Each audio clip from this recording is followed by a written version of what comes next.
자, 역사를 가장 역사답게 가르친다고 자부하는 황연필입니다. 1866년 1월 우리 역사상 최대 박해인 병인 박해가 있었습니다. 조선인 신도 8,000명이 죽었고 프랑스 신부 12명 중에 9명이 죽었습니다. 그리고 니델라는 신부가 살아서 청나라까지 도망을 쳤고 그 청나라 텐진의 주둔에 있었던 극동함대 사령관 로즈를 만나게 됐고 로즈가 조선에서 프랑스 신부 9명이 죽게 된 일을 듣고 난 다음에 바로 이제 조선을 침략해 오는데 이게 바로 병인양요입니다. 그러니까 병인박해가 1866년 1월이고 그 같은 1866년 여름 7월에는 제너럴 셔먼호 사건이 있었습니다만 이건 따로 제가 영상을 뺄 수 있도록 하고 오늘 이제 병인양요 1866년 9월과 10월에 있었던 병인양요 이야기를 좀 할 수 있도록 하겠습니다.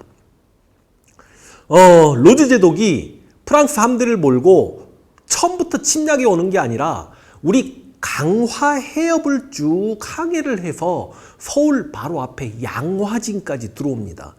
야, 그 정도 되면 우리 강화도 포대에서 포를 쏘아야 되는데 일단 프랑스 함대의 위용에 놀란 것도 있었고 선제 공격했다가 이게 대치기 당했을 때 그 충격 여파가 너무 클까봐 두려워서 선제 공격을 못한 측면도 있었습니다. 근데 이거는 쉽게 이야기하면 프랑스가 조선을 정탐한 건데 이때 정탐했을 당시에 병인박해 때 죽었던 조선인 신도들의 가족들 일부가 프랑스 함대에 타서 길 안내를 같이 합니다. 그러니까 이 부분에 대해서 여러분 김수환 추기경 들어보셨죠? 이제 돌아가셨습니다만 김수환 추기경이 당시 대통령 노무현에게 우리 천주교 신도들이 종교 문제 때문에 국가와 민족에게 반하는 행위를 했음을 천주교 수장인 제가 대한민국 대통령께 사과드립니다라고 이야기했고 그 사과를 노무현 대통령이 받아들였던 실은 그런 역사적 사건이 있습니다. 물론 당시 여러분 조선인 신도 입장에서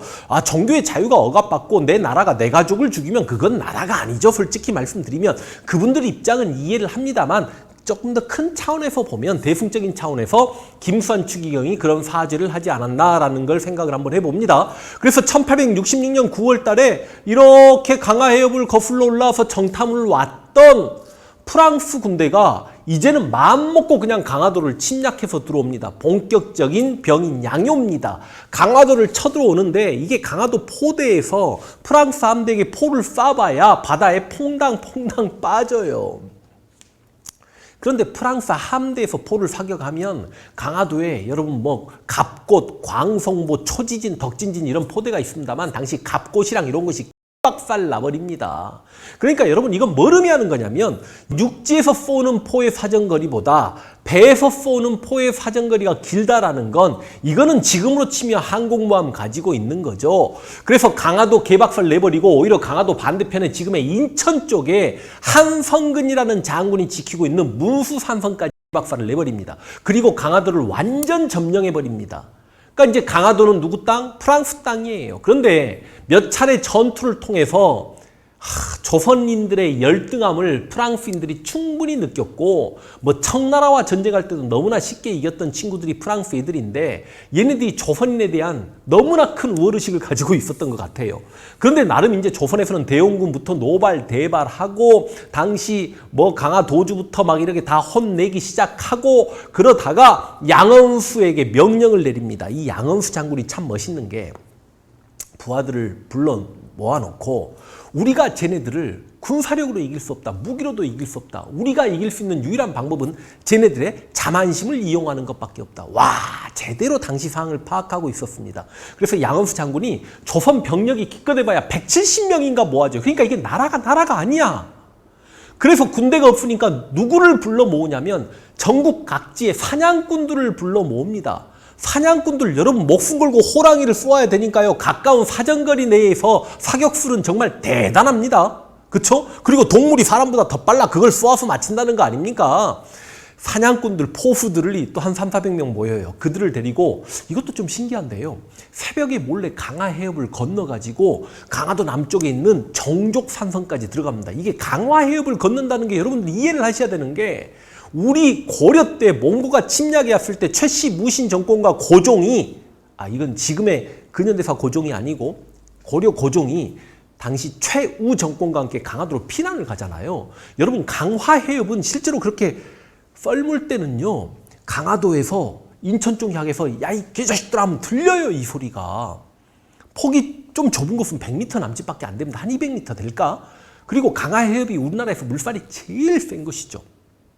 막말로 우리나라에서 물살이 제일 센 곳이 뭐 1등이 울돌목이냐 강화해협이냐 그 다음 세월호 침몰한 맹골 수도가 세 번째다 뭐 그런 말이 있지 않습니까? 그런데 아마 이제 12세기 13세기 이후에 조선시대를 거쳐서 간척 사업이 많이 행해지면서 강화해협에 이렇게 아무래도 수심이 좀 얕아지지 않았나 이런 생각을 해봅니다. 지금도 이렇게 강화대교 건너면 와 물살이 막 이렇게 소용돌이 치잖아요. 물론 이제 뻘 물살이긴 합니다만 그러다 보니까 이 양언수가 사람이 걸어서 건널 수 있는 곳을 확보합니다. 그래서 자기 부하들 한 300~400명을 데리고 걸어서 정족산성까지 들어가요. 아니 프랑스 입장에서는 강화도를 완전히 점령했다라고 생각했는데 양언수 장군이 300명 정도 부대를 거느리고 정족산성을 점령했다라고 하니까 빡치잖아. 당시 프랑스가 쳐들어올 때는 7대의 함대와 기록은 2개 기록으로 나눠집니다. 600명이란 기록도 있고 1500명이란 기록도 있는데 제가 볼 땐 600명이 조금 신뢰도가 있는 것 같아요. 근데 이 프랑스 부대는 해병대예요. 그러니까 지금 프랑스 부대는 해병대고 조선 병력은 사냥꾼들이야. 600명의 해병대 중에 대령에게 200명의 해병대를 줍니다. 그러면서 정족산성 공격 명령을 내리는데 이것들이 조선을 얼마나 개무시했으면 대포도 안 가지고 와요. 그리고 먹을 거 싸가지고 총 몇 방 쏘면 얘네들 도망치겠지. 그러면 정족산성 들어가서 우리 또 술이나 마십시다. 음식이나 먹읍시다 하고 음식 싸가지고 와요. 그러니까 이제 양언수가 어떻게 얘네들을 꼬드기냐면 조선 병사들만 이렇게 세워놓습니다. 그럼 조선 병사들은 사격술도 형편없고 그 다음 사정거리도 형편없잖아. 사냥꾼들은요. 성벽 아래 다 몸을 숨기게 합니다. 그러니까 프랑스 아이들이 완전히 가까이 왔을 때 사냥꾼들은 정말 사격술 뛰어나거든. 갑자기 300명의 사냥꾼들이 성 위로 몸을 들이면서 총을 사격을 해버리니까 이때 프랑스군이 무려 6명이나 죽어요. 이게 그 유명한 양언수의 정족산성 전투입니다. 물론 6명 죽었기 때문에 부상자는 한 40명까지 나옵니다. 그래서 프랑스가 놀래가지고 사상자가 나오니까 조선 땅에 와서 사람이 죽을 거라고 생각을 안 했단 말이야. 도망을 치는데요. 이 양언수 장군이 기어이 계속해서 추격을 합니다. 이 추격을 하는데 그래도 프랑스 애들은 해병대잖아. 그러니까 설령 한 200명 중에 6명이 죽었고 수십 명이 부상당했다고 하더라도 자기 전우를 버리고 가지 않습니다. 부상당한 전우들을 이끌고 가면서도 추격조를 대비해서 매복조를요 계속 남겨놓고 갑니다. 그래서 오히려 우리가 매복조에 당해가지고 프랑스 아이들이 결과론적으로 안전하게 후퇴를 하게 됩니다. 이게 그 유명한 정족산성 전투. 이제 프랑스 로주가 제독이 열받아버린 거야. 조선 땅에 와서 프랑스군이 죽어나가려고는 생각을 안 했거든. 그런데 이 작은 섬에서조차 이렇게 6명이 죽었고 수십 명의 사상자가 나오니까 이게 서울 한양까지 쳐들어가는 건 문제가 있다라고 생각했던 프랑스가 로주 제독이 열받아가지고 철수 명령을 내리는데 이게 진짜 프랑스 애들이 나쁜 짓거리 많이 합니다. 민가 약탈하고요. 그 다음에 여기저기 불 지르고요. 건물들을 막 사람들도 많이 죽이고요. 그리고 당시 강화도에는 왜 규장각이 있었습니다. 창덕궁에 규장각이 있으니까 기본적으로 강화도에는 행궁이 있어요. 왕이 거처를 옮기는 궁궐. 왕이 거처를 옮길 때 국가의 중요 문서나 책이나 이런 것도 옮겨져야 되니까 외 규장각이 있었던 거야. 그 외 규장각의 중요 문서들을 다 들고 튀어버리죠. 그럼 이때 외 규장각 문서 중에 약탈당한 게 뭐냐? 직지심체요절이다. 그러면 X가 됩니다. 실제로 여러분 프랑스 국립도서관 내에 국립박물관이 있죠. 그 국립박물관에 굉장히 중요한 우리와 관련된 유물이라고 할 수 있는 게 내가 볼 때는 3가지가 있는데 그게 바로 해초의 왕어천 축국전입니다. 근데 이거는 프랑스 고고학자가 두낭 석굴에서 중국에서 발견한 거기 때문에 이건 우리 거라고 말하기가 어려워요. 해초가 썼을 뿐이지. 그 다음에 직지심체요절인데 직지심체요절은 프랑스 부영사관이 돈을 지불하고 사간 겁니다. 조선 땅에서. 병인양요 때 빼앗긴 게 아니에요.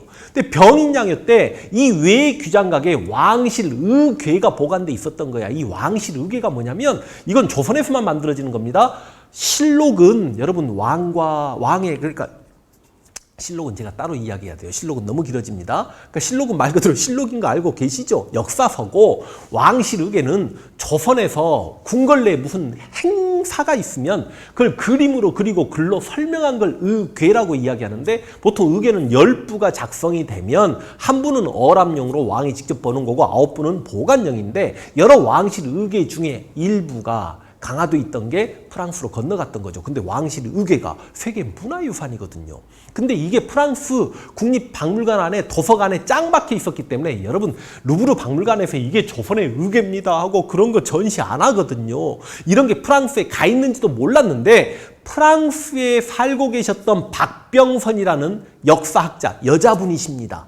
여성학자신데 이분이 프랑스 국립도서관에서 왕실 의궤를 발견하게 됩니다. 그래서 이분이 그때부터 왕실 의궤를 대한민국이 돌려받아야 된다 그 노력을 하죠. 자, 그런데 프랑스 입장에서는 루브르 박물관에 그 어마어마한 세계를 대표하는 문화유산들이 전부 다 침략행위를 통해서 빼앗은 것들인 건 뭐 당연한 지대한 사실이지 않습니까? 돌려줄 일이 없죠. 그런데 김영삼 정권이었습니다.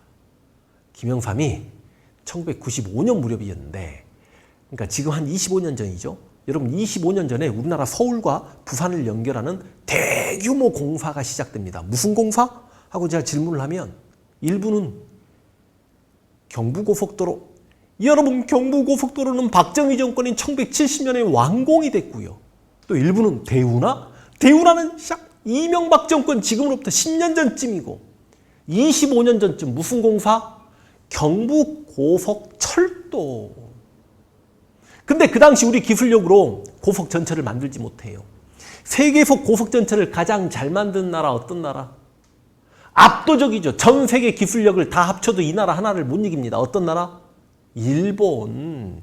일본의 신칸센. 지진이 나도 달린다는 신칸센.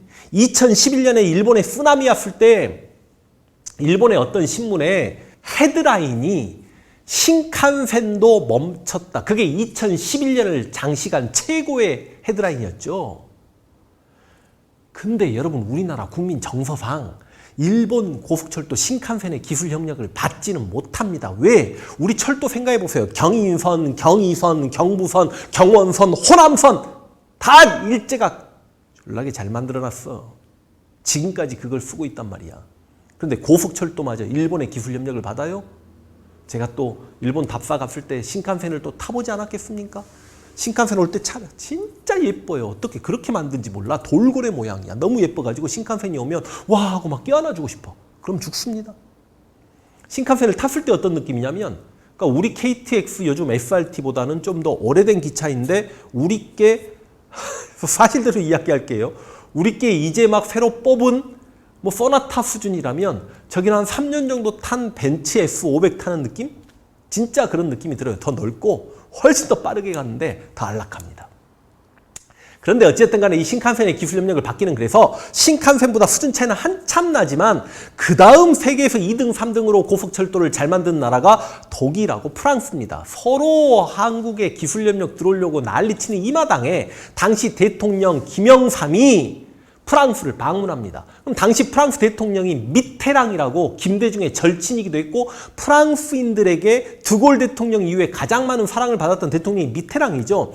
그 미테랑 대통령이었는데 우와! 김영삼이 파리 공항에 내리는데 미테랑이 마중 나와가지고요. 김영삼이 비행기에서 내려오는데 미테랑이 양쪽 볼에 줏대무하고 뽀뽀해줘 버립니다. 이거 당시 우리나라 언론들 대서특필하고 난리가 났습니다. 미테랑 대통령 파리 공항 마중 나오다 김영삼 대통령의 민주화 업적 전 세계에 인정받다. 웃기는 소리. 솔직히 일주일 전에 그때 프랑스에 빌 클린턴 미국 대통령이 방문했음에도 불구하고 미테랑이 파리 공항에 마중 안 나와. 제가 이거 정확한지 모르겠는데요. 그 전까지 파리 공항에 그 대통령이 나온 게 영국 여왕 왔을 때 한 번 마중 나왔고 그 남아프리카 공항에 만델라 왔을 때 마중 나왔고 그 다음 교황 왔을 때 마중 나왔다던가 제가 이거 정확치 않습니다. 그렇게 들었어요. 그런데 이제 김영삼이 내리는데 마중 나오니까 우와 김영삼 대통령의 민주화 업적 세계가 인정받다. 한국의 높아진 위상 막 이런 이야기 하는 거지. 미테랑이 왜 마중 나와서 양쪽 볼에 뽀뽀해줬는데 아니 프랑스 고속철도 떼제베가 한국 KTX 기술협력 들어오고 싶어서 양쪽 볼에 뽀뽀해준 거 아닙니까? 단순한 영심이 바로 영심이 프랑스 윈 해버리죠. 그래서 프랑스가 기술협력 들어오기로 했고, 당시 김영삼 강요들이 대신 떼제베 기술협력 들어오는 대신에 프랑스 루브르 박물관 국립도서관에 왕실의궤라든지 직지심처조라든지 이것 좀 우리가 돌려받읍시다. 근데 프랑스 측에서 그랬나 봐. 직지심처조는 우리가 돈 주고 사온 거니까 돌려주지 않겠다. 대신 왕실의궤는 돌려줄게. 그리고 진짜로요, 한 달 후에 미테랑이 한국을 방문했고, 왜냐하면 떼제베 관계자들과 함께 한국을 이제 들어와 봐야 되지 않겠습니까? 당시 플랜카드 걸렸습니다. 외교장과 고문서 반환식 하고요. 대포까지 쏘았습니다. 그리고 막 악수까지 했습니다. 그런데 야, 이 새끼들이 외교장과 왕실 의궤를 준다고 해놓고 왕실 의궤는커녕 별 허접 쓰레기 문서 몇 개 준 거예요. 그러니까 이거 우리 외교부가 농락을 당한 사례입니다. 그러다 보니까 이제 우리 외교부에서는 프랑스 외교 업무가 마비될 정도, 이거 웃자고 하는 이야기죠. 마비될 정도로 약속을 지키라 프랑스야, 왕실 의궤 보내줘야지, 외교장과 고문서는 왜 안 돌려주냐고 계속해서 공문서를 보내니까 프랑스가 너무 힘들어가지고, 이건 실제 상황입니다. 좋다, 너희가 그렇게 왕실 의궤를 필요로 하면 우리가 왕실 의궤를 너희에게 돌려줄 테니 너희는 그에 합당한 다른 문화유산으로 우리에게 보내라. 이게 말이 안 되는 소리잖아. 그러니까 말이 안 되는 소리 그냥 달라, 왕실 의궤 달라 그러니까 프랑스가 너무너무 힘들어가지고 알았다, 줄게. 대신 임대로 줄게. 그래서 2011년에 왕실의궤가 드디어 우리나라 땅에 들어오게 됩니다. 대신 소속은 프랑스 거기 때문에 본래 소유주는 여전히 프랑스예요. 대신 임대 기간을 우리가 갱신할 수 있는 권한을 우리에게 줍니다. 우리는 계속해서 임대를 갱신해 가면서 우리 옆에 왕실의궤를 놓고 우리가 여기저기 전시할 수 있지만 어디 전시할 때마다 프랑스의 허락을 맡아야 되는, 그런 식으로 해서 왕실의궤가 우리나라에 돌아오게 되는 그런 일도 있었다는 거 알고 계시면 좋겠고, 결과적으로 병인양요 때문에 KTX가 프랑스 떼제베 기술협력을 받았다는 결론을 내리면서 다음 시간에는 이것보다 더 재밌는 제너럴 셔먼호 사건과 오페르트 도굴 사건과 신미양요까지 같이 갈 수 있도록 하겠습니다. 자, 여러분 수고하셨습니다.